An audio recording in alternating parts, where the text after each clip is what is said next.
mubvunzo wangu unobva wati iwo paunopfugama denga rinomboti kudii usati wataura?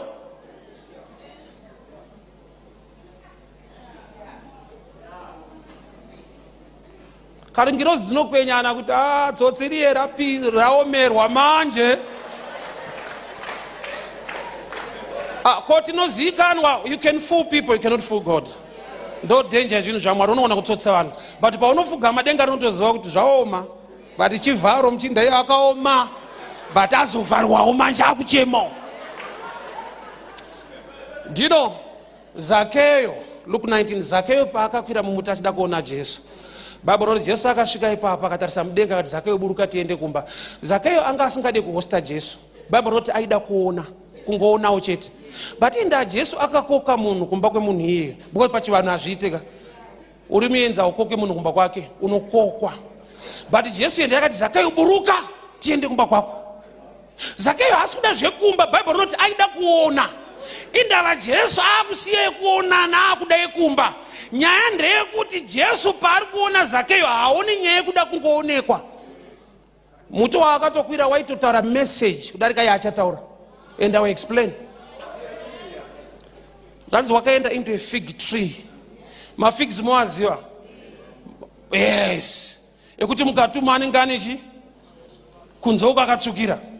Zakeo kana ari panze anoda kuona Jesu, but mumba nemari dzevanhu. Saka type yemuti yaitaura type yemunhu. Kuti mukamuregera uyu panze apa anenge ari right, endai kumba, mukati ndo mune nyaya. Panze hapana nyaya, nyaya iri mukati.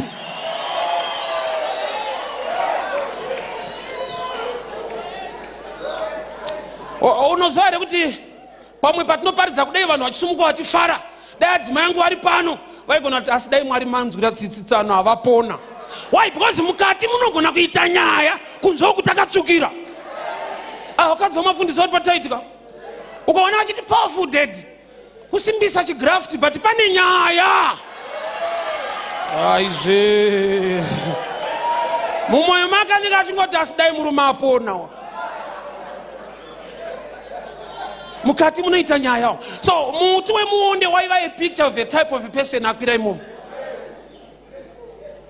And asi Zakeo akadanidzira kuna Jesu kuti musandidarike pano, ndoda kukuonai. Aiwa, Jesu unotoziva kuti mutadzi tsika yake sezvakaitwa nababa wake Adhamu paakatadza akatora mashizha emuonde akapfeka. Saka mutadzi womuno muJeriko mumuonde handimushaya. That's why Bhaibheri roti paakasvika ipapo akatarisa mudenga ndokubva aona muna Zakeo. Vakaburuka vakaenda kumba. Vachingosvika kumba Jesu anatomboparidza kuti mari dzevanhu munodzitorerei? Osa utsvene kana hwasvika zvisina kunaka zvinotama, it becomes automatic. Ega ndiye akangotanga kudhomoka uri pakati pekutoti amudhara ndine munhu wandakavhara ndika 30 kari pasera, ndika 40 kari pasera. Ndopandakaona kuti vanhu vakasakoshesa evangelism vanozvikuvadza. Why? Because zanzi neBible Zakeo akadzorera vanhu mari. Zvoda kuti vanhu pavaitadzisa Zakeo kuona Jesu vaivhara mari dzavo. Hauna mbondinzwa, mbira ndidzokorore.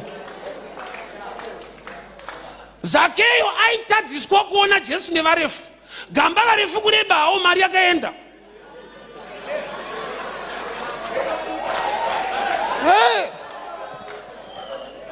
Akureba oshaya mari idrama.